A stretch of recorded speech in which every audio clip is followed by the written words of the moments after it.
6 months after the failed invasion of Earth, the galaxy had transformed into something that none of its former rulers would have recognized. Jake Morrison stood in the observation deck of Sol Station, humanity's new orbital facility that served as both embassy and school for species learning to transcend their evolutionary limitations. The station existed simultaneously in normal space and higher dimensional reality, allowing beings at different stages of development to interact safely while pursuing their own paths toward transcendence. The Korthic Empire had collapsed not through military defeat but through the voluntary abandonment of conquest as a way of life. Former warlord Thakmor now worked alongside human engineer Ben Clark to design vessels capable of traveling between dimensions. Their combined expertise, creating technologies that neither species could have developed alone.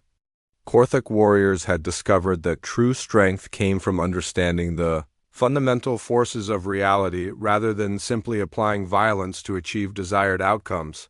Jake watched through the station's quantum windows as Thakmor tested a prototype dimensional shuttle that could carry exploration teams to universes where different physical laws governed the behavior of matter and energy. The former warlord's natural aggression had been channeled into a relentless pursuit of knowledge about the deepest mysteries of existence. His warrior instincts made him fearless in exploring realms that would terrify more cautious researchers. The Zelani Collective faced a more complex transformation, because their entire identity had been built on intellectual superiority over other species. Accepting that humans had surpassed them required a fundamental reimagining of what intelligence meant and how consciousness could evolve beyond biological limitations. Scholar Prime Zethan had been among the first Zelani to embrace this new understanding, working with Dr. Patricia Wong and other human researchers to map the relationship between awareness and reality. Dr. Wong's laboratory occupied an entire section of Sol Station, where teams of human and alien scientists explored the practical applications of consciousness expansion. They had learned to create matter through focused intention, manipulate gravitational fields using meditation techniques, and communicate across galactic distances through quantum entanglement of their own awareness. The research proceeded slowly, because each breakthrough required the scientists to evolve their own consciousness before they could understand what they had discovered. The Vex swarm had undergone the most dramatic transformation of any alien species. Jake had discovered that their hive mind structure made them naturally compatible with precursor transcendence technology, allowing the entire swarm to evolve as a single organism rather than requiring individual development. Queen Vexthara and her billions of drones now existed simultaneously in physical and higher dimensional space, serving as bridges between normal reality and the transcendent realm that the precursors inhabited. Jake maintained his role as humanity's first transcendent guide while remaining physically unchanged from the weak maintenance worker he had always been. His body showed no signs of the transformation that had made him capable of reshaping reality through conscious intention. This deliberate choice served as a reminder that transcendence was not about gaining power over others, but about understanding the deeper connections that linked all consciousness across space and time. Lisa Morrison had adapted to her brother's revelation with the practical mindset that made her an effective military leader. She now coordinated humanity's peaceful expansion across the galaxy, working with former enemies to establish colonies that served as centers of learning rather than conquest. Lisa's forces protected research facilities and exploration missions, but their weapons were designed to disable rather than destroy, reflecting humanity's new understanding that every sentient being possessed the potential for growth. Kevin Blake led the engineering teams that were transforming human technology to incorporate precursor principles, creating tools that work through consciousness enhancement rather than mechanical manipulation. His generators could tap directly into the quantum vacuum for unlimited energy. His communication systems allowed instant contact across any distance by connecting minds rather than transmitting signals. His transportation devices could move people and materials through dimensional shortcuts that made interstellar travel As simple as walking between rooms, Jake's network had expanded to include members of every species that chose to pursue transcendence rather than cling to their old limitations. Captain Julie Adams had become the first human to achieve full-dimensional navigation abilities, allowing her to pilot ships that could travel not just between star systems but between entirely different universes. Her unique spatial perception made her the ideal leader for humanity's first interdimensional exploration mission. The expedition that Jake watched preparing for departure included representatives from dozens of species working together to contact other galactic civilizations and offer them the same choice that had transformed local space. Captain Adams would lead them through dimensional barriers to regions where entirely different evolutionary paths had produced forms of life that challenged every assumption about what intelligence could become. Dr. Amy Foster had developed the theoretical framework that allowed other humans to achieve controlled transcendence without the genetic compatibility that had made Jake's transformation possible. Her consciousness expansion techniques could be taught to anyone willing to abandon their preconceptions about the limits of awareness. Foster's methods were spreading throughout human space and being adapted by alien species that wanted to evolve. Beyond their current capabilities, the galaxy's old system of empires and conquest had been replaced by loose confederations of transcendent beings who shared knowledge freely and pursued growth through cooperation rather than competition. The Galactic Council still existed, but its sessions now focused on coordinating exploration efforts and sharing discoveries about the nature of reality, rather than arguing over territorial boundaries and trade agreements. Jake reflected on the irony that his greatest weakness had become humanity's greatest strength. Being overlooked and dismissed had allowed him to remain invisible until the crucial moment when revelation could transform the galaxy rather than simply provoke another war. His physical frailty had forced him to develop mental capabilities that exceeded anything the galaxy's stronger species had achieved through conventional evolution. The precursor consciousness had shared with Jake their final lesson about transcendence. The goal was not to become more powerful than other beings, but to help all consciousness evolve toward greater understanding and connection. The precursors had made the mistake of focusing on their own development while ignoring other species, leading to isolation that limited their growth.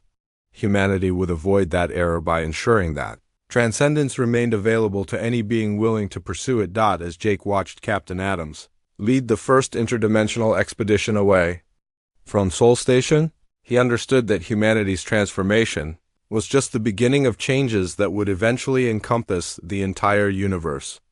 The weak human who had been forgotten by his own species had become the catalyst for evolution on a cosmic scale, proving that strength and weakness were simply different perspectives on the unlimited potential that existed within all consciousness. The age of galactic empires built on conquest and dominance had ended forever. The age of universal transcendence and cooperative evolution had begun, guided by the species that everyone had dismissed as too weak to matter in a universe where only the strong survived. The largest military force in galactic history gathered at the edge of the Sol system, its combined fleets stretching across millions of kilometers of space like a metal constellation designed for destruction. The Korthic Empire had contributed 300 warships equipped with plasma cannons capable of turning planets into molten rock. The Zelani Collective brought 200 vessels armed with quantum disruptors that could tear apart matter at the subatomic level. The insectoid Vex swarm added 500 bioships that could regenerate damage and adapt to enemy weapons in real time. Dozens of smaller alien species had contributed their own forces to what they called the final solution to the human problem. Admiral Korvac of the Korthek fleet transmitted the Alliance's ultimatum to Earth's government with the confidence of someone who had never experienced defeat. Humanity had 72 hours to surrender unconditionally and submit to relocation camps on designated prison worlds. Any attempt at resistance would result in the complete destruction of Earth and every human colony in known space. The ultimatum was broadcast across all human worlds to ensure that every person understood the hopelessness of their situation. Jake Morrison stood in the command center beneath New Terra Colony and watched the alien fleets take their positions around humanity's homeworld. His transformation over the past year had changed him in ways that went far beyond enhanced intelligence and probability manipulation. The precursor technology had integrated so completely with his consciousness that he could perceive reality across multiple dimensional levels simultaneously. He saw the alien ships not just as physical objects in normal space, but as patterns of energy and intention that existed in the deeper structures of existence itself. For the first time since discovering the precursor ruins, Jake allowed his true capabilities to become visible to others. Lisa watched in amazement as her brother's eyes began to glow with soft light that seemed to come from somewhere beyond physical matter.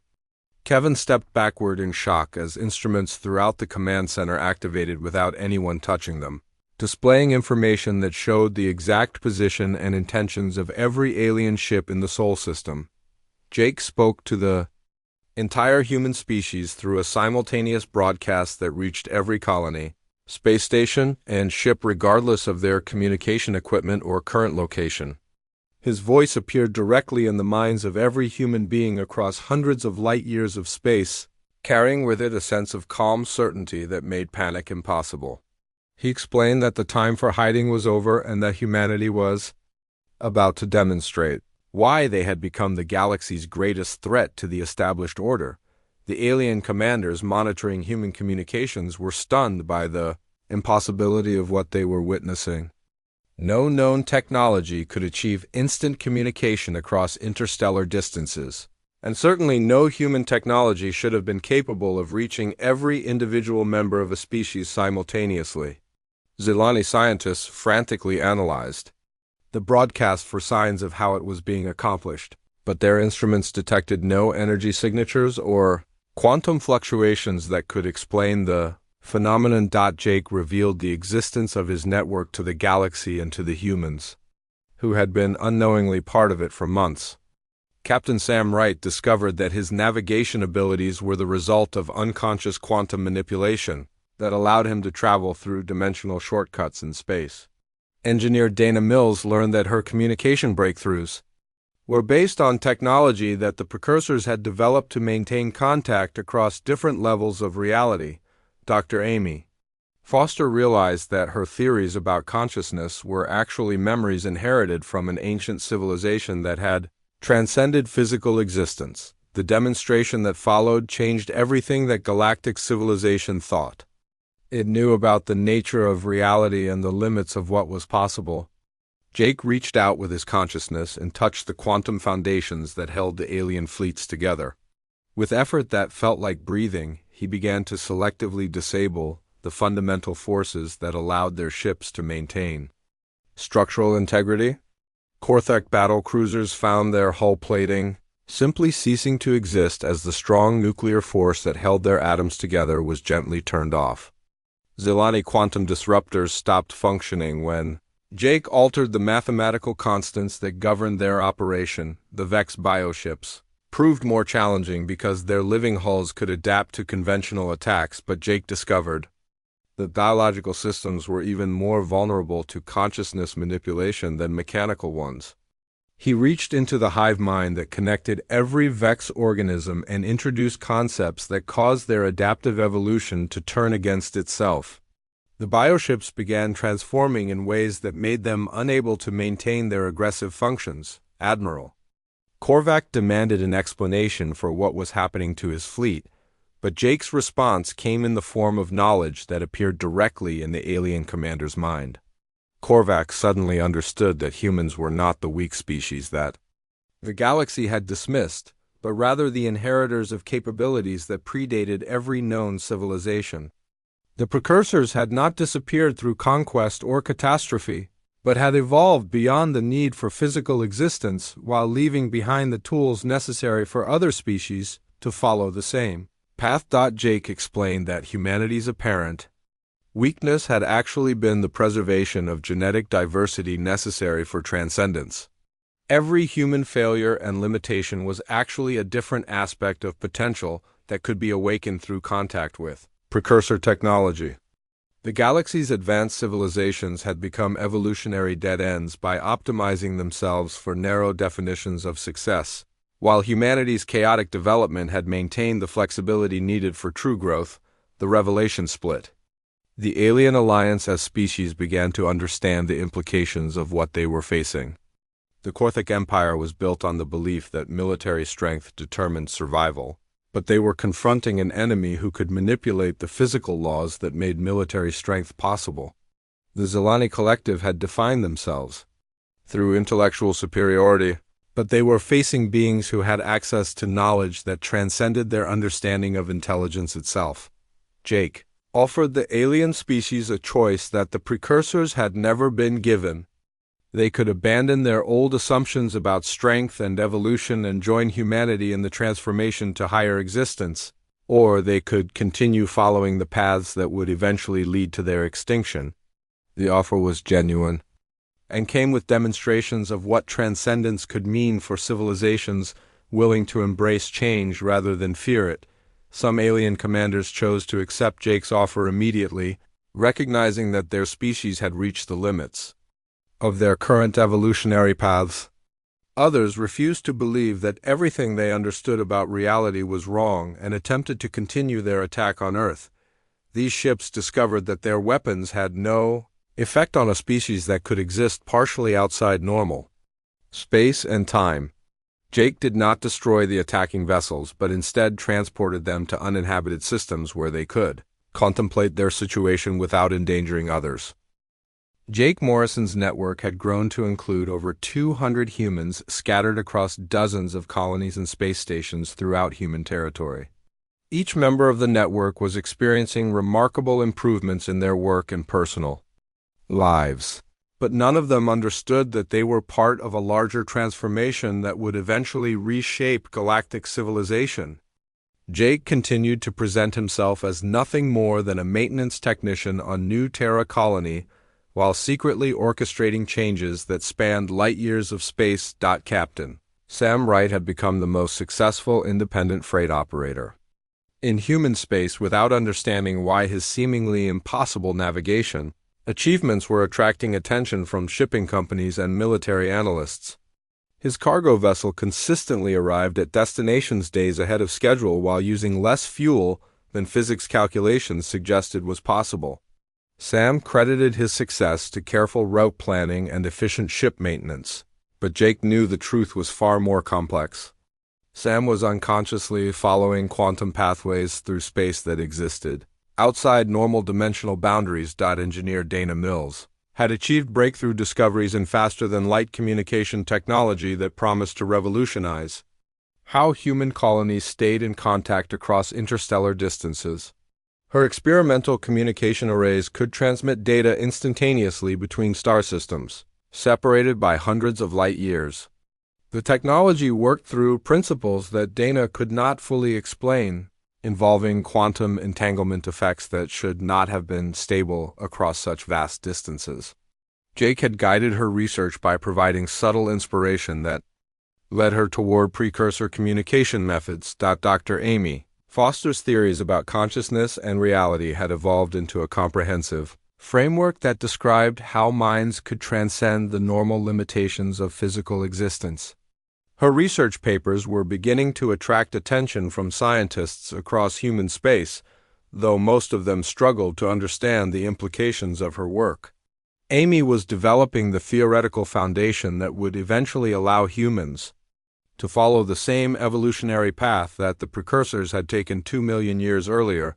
Jake monitored the progress of each network member while carefully managing the flow of information that connected them. He ensured that their individual discoveries would eventually combine into a complete understanding of precursor technology, but he kept them from learning too much too quickly. Premature revelation of their true capabilities would attract unwanted attention from galactic powers that saw humanity as a threat to be eliminated rather than a species to be respected. The Galactic Council had begun discussing what they termed the human problem in sessions that Jake monitored through carefully placed surveillance devices. The Korthic Empire was frustrated by their military failures against human colonies that should have been easy targets. The Zelani collective was disturbed by human, scientific achievements that violated their understanding of how intellectual progress should develop. Smaller alien species were reporting economic losses as human traders demonstrated uncanny abilities to predict market fluctuations and resource demands. Admiral Chun Rodriguez had completed his investigation of New Terra colony's defensive success and submitted a report that worried Jake considerably. Rodriguez was an intelligent and experienced military leader who understood that luck alone could not explain the tactical advantages that humans were demonstrating in conflicts throughout space. His report recommended increased surveillance of human activities and suggested that humans might be receiving assistance from an unknown source. Jake's greatest challenge came from an unexpected direction when his sister Lisa began conducting her own investigation into the patterns she was observing. As the commanding officer of New Terra's defense forces, Lisa had access to military communications that revealed the scope of human successes across multiple colonies. She noticed that human forces were consistently achieving victories that exceeded their apparent capabilities, often through tactical decisions that seemed inspired by perfect intelligence about enemy intentions. Lisa's investigation was methodical and thorough, examining battle reports, supply records, and communication logs from dozens of human installations. She was looking for evidence of coordinated planning or hidden technology that might explain the unprecedented run of human successes. Jake realized that his sister's military training and natural intelligence made her the greatest threat to his network's security. She was capable of discovering patterns that other investigators would miss. The pressure increased when Lisa requested detailed records of all maintenance activities on New Terra colony, including Jake's work in the underground systems. She wanted to verify that the colony's defensive improvements were actually the result of standard engineering upgrades rather than something more unusual. Jake knew that careful examination of his work would reveal modifications that could not be explained through conventional technology. Jake faced an impossible choice between revealing the truth to Lisa or finding ways to misdirect her investigation without arousing further suspicion. He chose a third option that required him to accelerate his timeline and move toward direct action sooner than he had originally planned. The galactic powers were already preparing coordinated responses to the human problem, and Jake's network needed to be ready for open confrontation rather than continued secrecy. The precursor consciousness that existed in higher dimensional space had been monitoring Jake's progress and communicating with him through the ancient machines beneath New Terra. These communications had revealed that humanity's test was approaching its final phase, where they would either achieve transcendence or face extinction at the hands of civilizations that could not tolerate their continued evolution. Jake learned that the precursors had faced identical challenges during their own development. They had been forced to choose between hiding their growing abilities until they were strong enough to defend themselves, or revealing their transformation and risking destruction by species that feared change. The precursors had chosen secrecy for too long and nearly faced annihilation before achieving transcendence. They wanted humanity to avoid the same mistake. The Korthek Empire and Zelani Collective were already forming an alliance designed to address the human threat through coordinated military action. Intelligence reports suggested they were planning a joint offensive that would target Earth itself, believing that destroying humanity's homeworld would eliminate the source of whatever advantage humans had developed. Jake realized that his network would soon face the ultimate test of their new capabilities. Dr. Nora Phillips had completed her study of New Terra's ruins and submitted findings to the Zelani Collective that came dangerously close to the truth. She had identified energy patterns in the ancient structures that correlated with recent improvements in human technology and success rates. Phillips suspected that humans had somehow learned to activate precursor devices, though she could not explain how this was possible when no other species had achieved similar breakthroughs. Jake knew that the time for hiding was coming to an end. His network had grown strong enough to survive open conflict, but they would need to demonstrate their capabilities in ways that would force the galaxy to accept humanity's transformation or face the consequences of their opposition. The weak human who had been ignored and dismissed for his entire life was about to become the most important person in galactic history. Jake Morrison had learned to hide his growing abilities behind the mask of an ordinary maintenance worker, but keeping such secrets was becoming harder each day. The precursor technology continued to change him in ways that defied everything humanity knew about biology and physics. He could now process the flow of information across the entire colony's computer network simultaneously while working on a simple air filter. His mind operated on multiple levels of awareness that allowed him to perceive patterns spanning months or even years of seemingly random events. The most remarkable change was his growing ability to influence probability through what he had begun to think of as quantum manipulation. When machinery broke down, Jake could guide the repairs to succeed in ways that should have been impossible. When supply shipments were delayed, he could subtly influence weather patterns and navigation errors to ensure they arrived exactly when needed. When Lisa planned defensive strategies, Jake could nudge circumstances to make her tactical decisions more effective than they had any right to be. 2 weeks ago, that ability had been tested in ways Jake never expected. A second Korthak raiding fleet had appeared in the new Terra system, larger and better armed than the force that had devastated the colony 3 months earlier. The raiders expected to find a broken settlement barely clinging to survival. Instead, they encountered defensive preparations that seemed to anticipate their every move. Lisa's security teams had positioned themselves in exactly the right locations to maximize their limited firepower. The colony's rebuilt weapon systems functioned with an efficiency that exceeded their design parameters.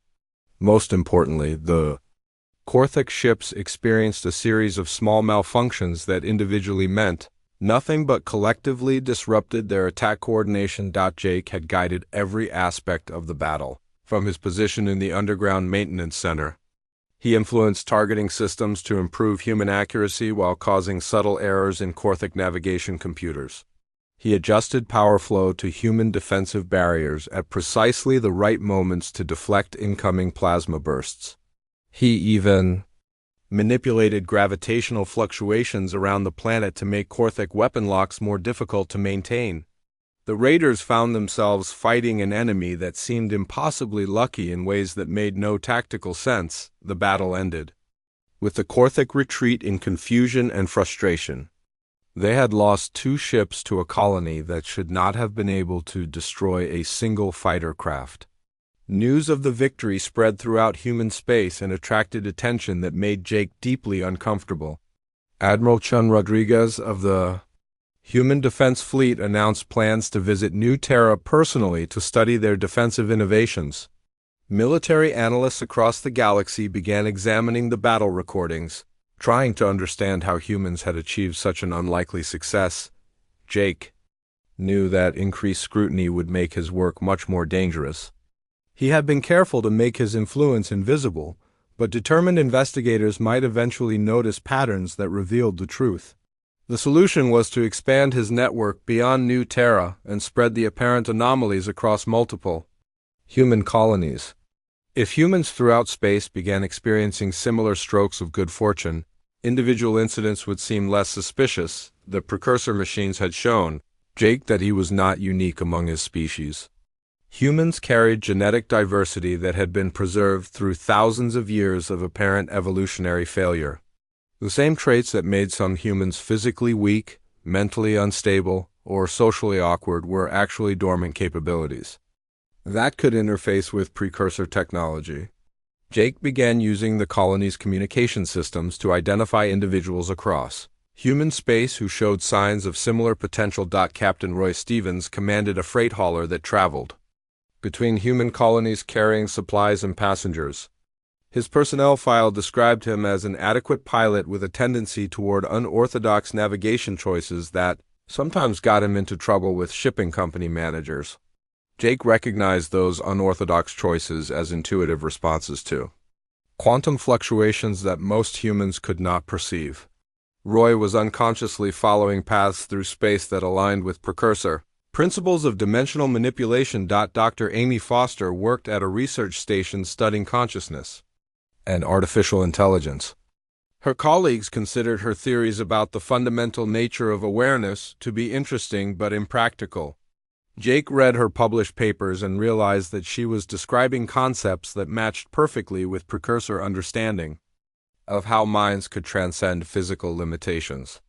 Amy was developing the theoretical framework that would eventually allow humans to follow the path the precursors had taken. Jake began reaching out to these individuals through carefully crafted messages that appeared to be routine communications.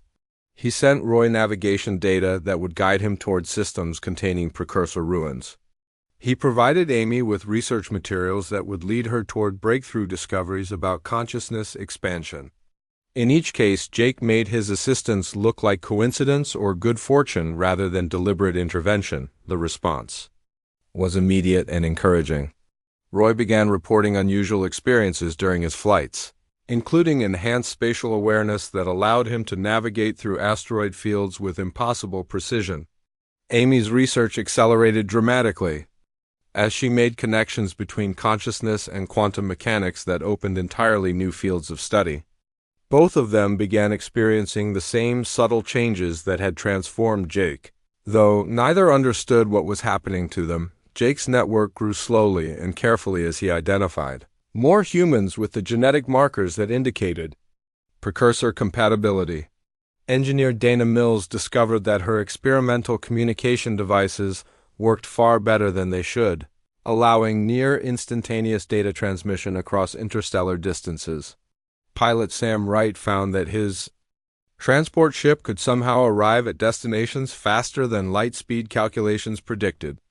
Scientist Frank Carter developed new theories about space and time that seemed to come from nowhere but proved accurate. When tested, each member of the network believed they were simply experiencing a period of unusual creativity and good luck. They had no idea that Jake was subtly guiding their development while learning from their experiences.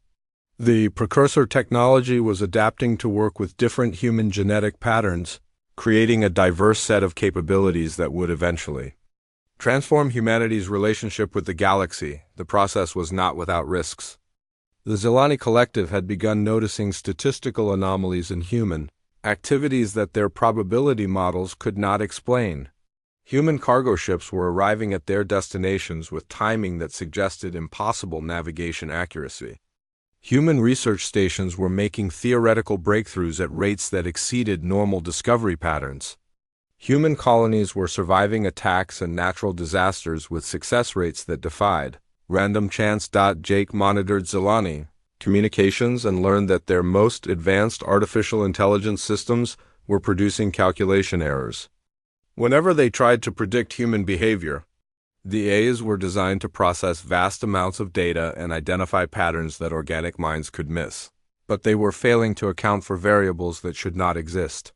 Something was influencing human activities in ways that transcended normal cause and effect relationships. 3 months had passed since the Korthik attack that left half of New Terra Colony in smoking ruins. Jake Morrison still woke up every morning remembering the sound of enemy plasma cannons tearing through the defense barriers while he hid in the maintenance tunnels with the other civilians. Lisa had led a brave fight with their small security force, but courage meant little against Korthik battlecruisers. The raiders had taken what they wanted and left the colony broken and barely alive. Jake spent his days rebuilding the systems that kept the survivors breathing and fed. The work was harder now because they had lost most of their equipment in the attack. He crawled through damaged tunnels and worked with tools that should have been replaced years ago. But something had changed during those dark hours when the colony almost died. The ancient ruins beneath New Terra had responded to the crisis in ways that Jake was only beginning to understand. During the attack, while plasma fire lit up the sky above, Jake had felt something calling to him from deep underground. The energy pattern he had discovered in the power coupling had grown stronger, almost like a heartbeat that matched his own. When the colony's main power grid failed and left them in darkness, Jake had followed that calling down into the ruins.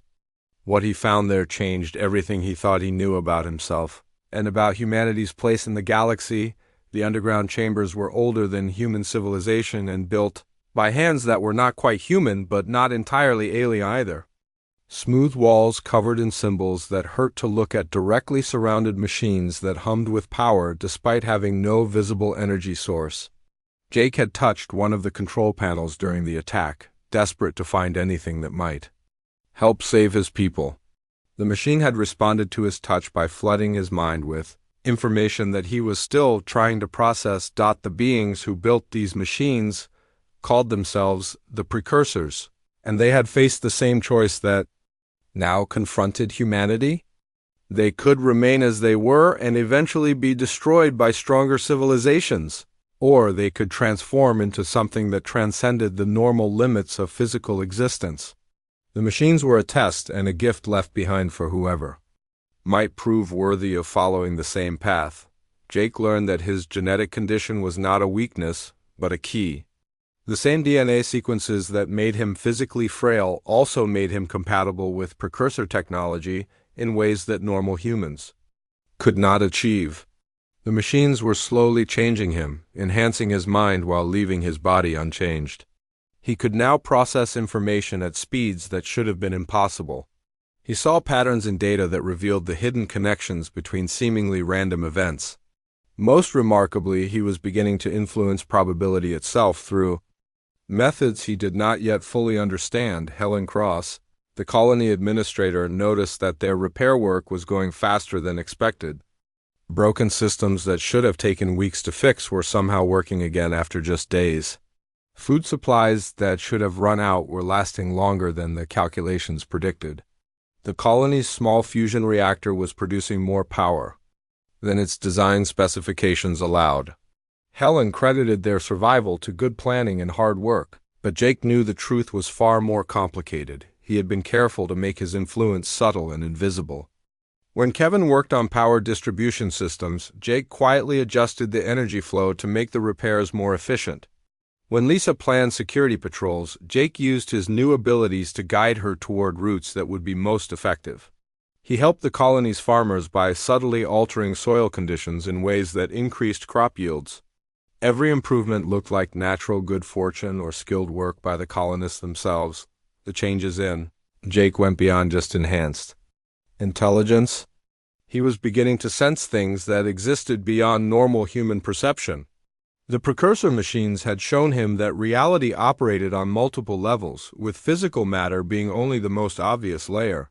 Consciousness itself was a fundamental force that could be trained to interact with the deeper structures that governed space and time. Jake was learning to navigate these deeper levels, though he was still like a child taking his first steps. Dr. Nora Phillips arrived on New Terra 6 weeks after the attack, leading a team of xenarchaeologists sent by the Zelani Collective to study the ruins. The Zelani were the most intellectually advanced species in the galaxy, and their interest in the ancient site worried Jake greatly. Dr. Phillips was human but worked for the Zelani, because they were the only ones who took her research seriously. She had studied precursor sites across the galaxy and believed they held the key to understanding how civilizations either transcended their limitations or destroyed themselves. Jake watched from a distance as Dr. Phillips and her team mapped the underground chambers. The Zelani scientists used advanced scanning equipment that revealed the basic layout of the ruins, but Jake knew they were missing the most important elements. The machines that had changed him were invisible to normal sensors because they existed partially outside regular space and time. The Zelani saw only empty rooms and strange architecture. They had no idea that they were standing next to technology that could reshape the galaxy. Dr. Phillips shared her findings with the colony leadership during a presentation that Jake attended while pretending to check the room's environmental systems. She explained that precursor sites had been found on hundreds of worlds across dozens of star systems. Each site was different, but they all shared certain characteristics that suggested a single civilization had once spanned the entire galaxy. The precursors had vanished approximately 2 million years ago, leaving behind only their ruins and no clear explanation for their disappearance. What troubled Dr. Phillips was that every major galactic civilization had discovered precursor sites, but none had been able to activate the technology found there. The Korthik had tried to use precursor weapons to expand their empire, but the devices remained completely inert. The Zilani had attempted to analyze precursor computers using their most advanced techniques, but the machines showed no signs of function. Dozens of other species had made similar attempts with identical results. The precursor legacy remained tantalizingly out of reach. Jake listened to this presentation and realized that he might be the first being in 2 million years to successfully interface with precursor technology. The implications were staggering and terrifying. If other species learned what he could do, they would either try to use him as a tool or destroy him as a threat. Either outcome would likely mean the end of human independence and possibly human existence. Jake Morrison wiped the sweat from his forehead as he crawled through the narrow maintenance tunnel beneath New Terra Colony. His thin frame barely fit through the space that was meant for repair bots, but the colony could not afford working bots anymore. Everything had to be done by hand now, and Jake was the only one small enough to reach the broken air recycler in Section 7. He pulled his toolkit closer and began working on the rusted pipes that kept the colony breathing. Above him, he could hear the steady footsteps of colonists going about their daily lives. None of them knew that Jake spent 12 hours every day keeping their world running. They saw him as the weak Morrison kid who could never match his sister Lisa or his childhood friend Kevin Blake. Lisa commanded the colony defense force with the strength of 3 normal humans. Kevin designed the power systems that kept their lights on and their computers working. Jake just fixed things when they broke, which happened more often than anyone wanted to admit. The colony of New Terra sat on the edge of known space, far from Earth and even farther from safety. When humans first reached the stars, they found a galaxy full of aliens who saw them as the weakest species to ever leave their home planet. The Korthic Empire ruled through military might, their warriors, standing 8 feet tall with natural armor that could stop bullets. The Zilani Collective controlled trade and technology with minds so advanced they could solve mathematical problems that took human computers days to process. Dozens of other species filled the space between these two powers, each one stronger, smarter, or more advanced than humanity in some way. Jake had grown up hearing stories about how humans were barely tolerated in galactic society. They were given small colonies on worthless planets and allowed to trade for scraps that other species did not want. The Galactic Council treated human ambassadors like children who had wandered into an adult conversation. Most humans accepted this reality and tried to make the best life they could on the margins of civilization. The air recycler finally responded to Jake's repairs, humming back to life with a sound that would keep Section 7 breathing for another few months. He gathered his tools and began the slow crawl back through the tunnel system. His genetic condition made him weaker than most humans, which already made him weaker than almost every other intelligent being in the galaxy. But weakness had taught him to notice things that stronger people missed. He saw the small cracks that would become big problems. He heard the slight changes in machine sounds that warned of future failures. He understood that complex systems often broke in simple ways. When Jake emerged from the tunnels, he found Kevin waiting for him in the maintenance bay. Kevin's broad shoulders and confident smile reminded Jake of everything he would never be. Kevin designed systems that powered entire city blocks. Jake just kept those systems from falling apart. "The defense grid is acting up again," Kevin said. "Lisa wants you to check the power coupling in the North Tower." Jake nodded and picked up his toolkit. The North Tower stood at the edge of the colony, where the protective energy barrier met the hostile wilderness of New Terra, the planet's atmosphere could support human life, but the ground was filled with ruins from some ancient civilization that had died out long before humans arrived. The Galactic Council had declared the planet worthless because of some strange energy readings from the ruins. That made it perfect for a struggling human colony that could not afford anything better. As Jake climbed the maintenance ladder inside the North Tower, he thought about the energy readings that made other species avoid this place. He had noticed that his toolkit worked differently near the ruins. Metal components that should have rusted stayed clean. Electronic devices lasted longer than they should. Small machines sometimes fixed themselves when left near the ancient stones. Jake had never mentioned these observations to anyone because they sounded impossible. The power coupling hung 20 feet above the ground, accessible only through a narrow service shaft that connected to the colony's main power grid. Jake squeezed into the shaft and began examining the components. Everything looked normal until he noticed a strange pattern in the energy flow. The power was not just moving through the coupling, it was being guided by something that should not exist. Jake followed the energy pattern with his sensors and discovered that it led directly into the ruins beneath the colony. Someone or something was drawing power from their grid, but doing it so carefully that the automatic systems never noticed the drain. Jake stared at his readings and felt a chill that had nothing to do with the cold air in the maintenance shaft. Before he could process what he was seeing, alarms began blaring throughout the colony. Jake's radio crackled to life with Lisa's voice shouting orders to the defense force. Korthik raiders had appeared at the edge of the system, and were heading straight for New Terra. The colony's small defense fleet was already moving to intercept, but everyone knew they were badly outnumbered. Jake watched through the tower's observation window as the first enemy ships entered the planet's atmosphere, their dark hulls glowing with weapon energy that could turn the colony into ash within minutes.